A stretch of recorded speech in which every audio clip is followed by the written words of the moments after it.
आदाब दोस्तों, मैं हूं एम ए वाजिद। आप देख रहे हैं पैगाम टीवी। आज की बात में आज हम बात करेंगे मशहूर व मारूफ शायर, रुकने राज्यसभा कांग्रेस पार्टी के कायद इमरान प्रतापगढ़ी की, जिन्होंने कांग्रेस की जानिब से मुनक्कद किए गए इजलास से खिताब करते हुए कहा है कि हिंदुस्तान में अब मोहब्बत को फ़रोग़ देने की ज़रूरत है। पहले से ज़्यादा ज़रूरत है कि आपसी मोहब्बत को परवान चढ़ाया जाए। अब उन्होंने इस जलसे आम से खिताब करते हुए अपने अशार के ज़रिए तमाम मजमे को महसूस किया है। क्या है ये मामला, आइए देखते हैं हमारे नुमाइंदे मोहम्मद फारूक की ये रिपोर्ट। चिरागों के सफ़र में दबदबा हो आंधियों का, चिरागों के सफ़र में दबदबा हो आंधियों का, तो फिर अंजाम जुल्मत के सिवा कुछ भी नहीं होगा। ये दुनिया नफरतों के आखिरी स्टेज पर है, इलाज इसका मोहब्बत के सिवा कुछ भी नहीं होगा। मेरी आंखों के सामने बैठे हुए कांग्रेस की बुनियाद के पत्थर, आप हैं तो हम हैं, आप हैं तो हमारा वजूद है।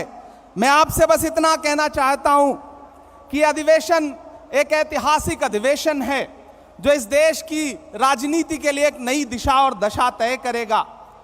1923 में महज 35 साल में भारतीय राष्ट्रीय कांग्रेस के अध्यक्ष बनने वाले मौलाना अबुल कलाम आजाद साहब कभी कहा करते थे कि दुनिया में ठोकरें उन्हीं को लगती हैं जो चलते हैं, जो पांव तोड़कर बैठ जाते हैं उन्हें कभी ठोकर नहीं लगती है।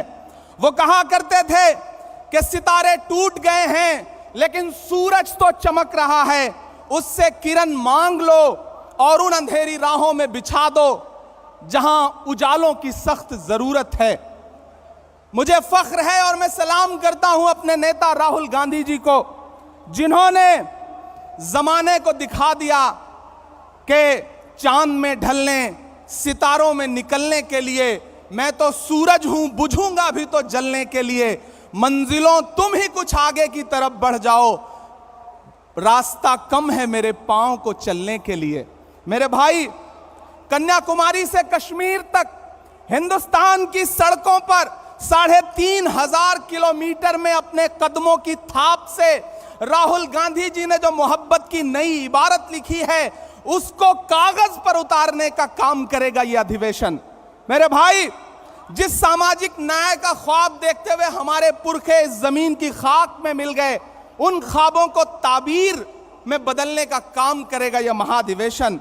यकीनन मुल्क मुश्किल दौर से गुजर रहा है, सरकारी कलम से जुल्म की नई कहानियां लिखी जा रही हैं। कहीं कोई रोहित वेमुला तो कहीं कोई नासिर और जुनैद मजबूर किया जा रहा है मरने के लिए। ऐसे में एक पागल भीड़ है जो खड़ी हुई है सब कुछ तहस नहस करने के लिए, संविधान को तहस नहस करने के लिए। ऐसे में हमारी जिम्मेदारी है कि हम देश के संविधान को और लोकतंत्र को बचाएं, क्योंकि हम कांग्रेस हैं। डॉक्टर बाबा साहब भीमराव अंबेडकर कहा करते थे कि यह मुल्क संविधान से चलेगा, तानाशाही से नहीं चलेगा। ऐसे में हम कांग्रेसियों की जिम्मेदारियां हैं कि हम सड़क से संसद तक लड़ रहे हैं और लड़ते रहेंगे। वक्त के हाकिम से बिना डरे हुए उसकी आंख से आंख मिला करके बावाज़े बुलंद आपके बहने वाले हर लहू के कतरे का हिसाब मांगते रहेंगे। मैं आखिर में बस आपसे इतना कहना चाह रहा हूं कि डरिए मत। भारतीय जनता पार्टी का सबका साथ सबका विकास का नारा झूठा है, खोखला है। बेटी बचाओ बेटी पढ़ाओ का नारा खोखला है, झूठा है। हमारी जिम्मेदारी है, हमारे पुरखों ने इस देश को संविधान दिया, लोकतंत्र दिया, उसे हम बचाएंगे। इन 1885 से 2023 के सफर में डरना नहीं है, आगे बढ़ना है, क्योंकि ये जमीन तब भी निगल लेने पर आमादा थी। पांव जब टूटती शाखों पे उतारे हमने। इन मकानों को खबर है न मकीनों को खबर, उन दिनों की जो खलाओं में गुजारे हमने। हाथ ढलते गए सांचे में तो थकते कैसे, वक्त के साथ नए नक्श निभाए हमने। कि ये आवाजें बुलंद और बुलंद, बामोदर और जरा और संवारे हमने। आज की रात बहुत गर्म हवा चलती है, आज की रात ना फुटपाथ पे नींद आएगी। सब उठें, मैं भी उठूं, तुम भी उठो, तुम भी उठो, कोई खिड़की इसी दीवार में खुल जाएगी। बहुत शुक्रिया, बहुत धन्यवाद।